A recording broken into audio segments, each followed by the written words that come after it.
की एकदा मी असं विचार केला की मी घरी बोललो असं की छतावर आपल्याला मित्रांची नावं लिहायची, आणि मग ते एक नाव टाकलं, 2 नाव टाकलं. प्रत्येक नाव लिहिल्यानंतर त्या कवीच्या कितीतरी कविता माझ्या डोळ्यासमोर आल्या.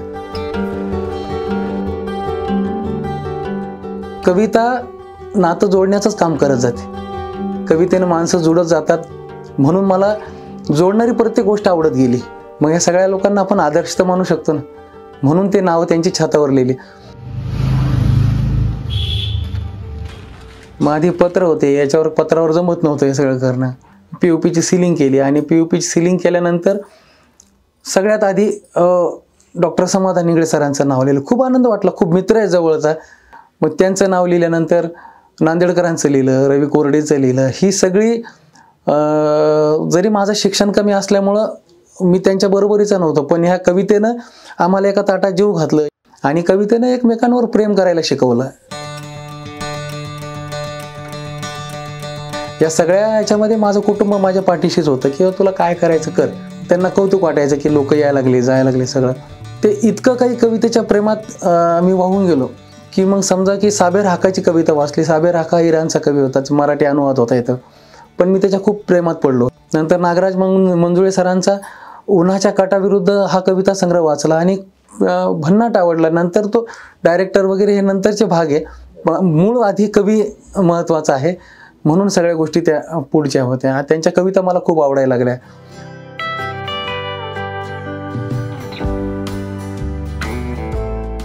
दिशा शेख म्हणजे एक तृतीयपंथी कवयित्री आहे, पण कुरूप नावाचा कविता संग्रह तिचा वाचून खूप तिच्यावर प्रेम केलं आम्ही सगळ्यांनी.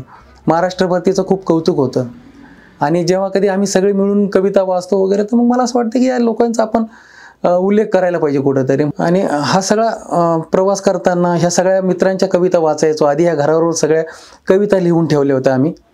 मग समाधान इंगळे, अमरजित बाहिती मॅडम, ही काही दिग्गज मंडळी घरी आली, आणि त्यांनी सहज बोलता बोलता या घराला कवितेचं घर म्हणून असा उल्लेख केला. आणि मग सगळेच महाराष्ट्रभर लोक या घराला कवितेचं घर म्हणून ओळखायला लागले.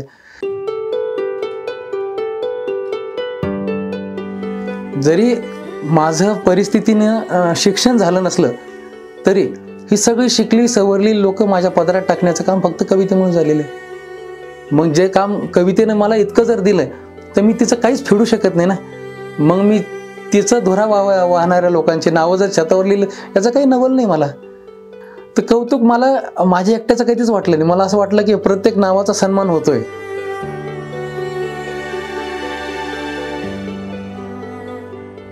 काल परवा संतोष रडला फोनवर मला बोलता बोलता, म्हणाला, अरे यार आम्ही एवढे मोठे नाही, मी साधा रिक्षा चालवतो रे, माझं काय नाव टाकायची गरज होती.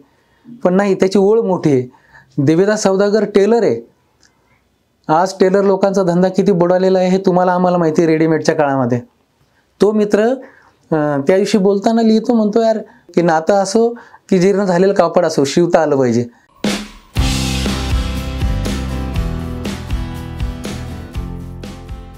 जसं की छतावर रामप्रसाद वाहुळ नावाचं एक नाव आहे, संजयानंद नावाचं नाव आहे, इथं क्षमा बर्डे एक नाव आहे, अलकाताई राजे भोसले नाव आहे. ही अशी अनेक नावं आहेत की जी साहित्य वर्तुळामध्ये माहिती नाही.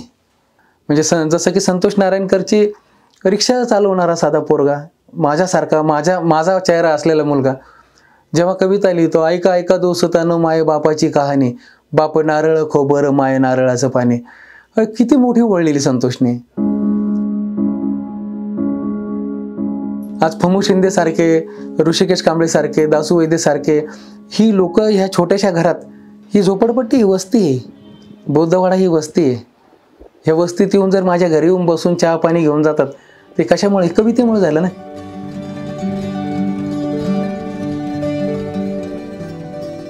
आणि मलाही असं वाटतं की नाही, आज माझं ह्या हजारो लोकांशी खूप चांगलं नातं आहे, आणि ते तसंच टिकून राहावं. ह्या सगळ्या लोकांच्याच माध्यमातून माझा कविता संग्रह यायला लागलाय. आणि ही देणपणाची, ही कवितेच देण आहे.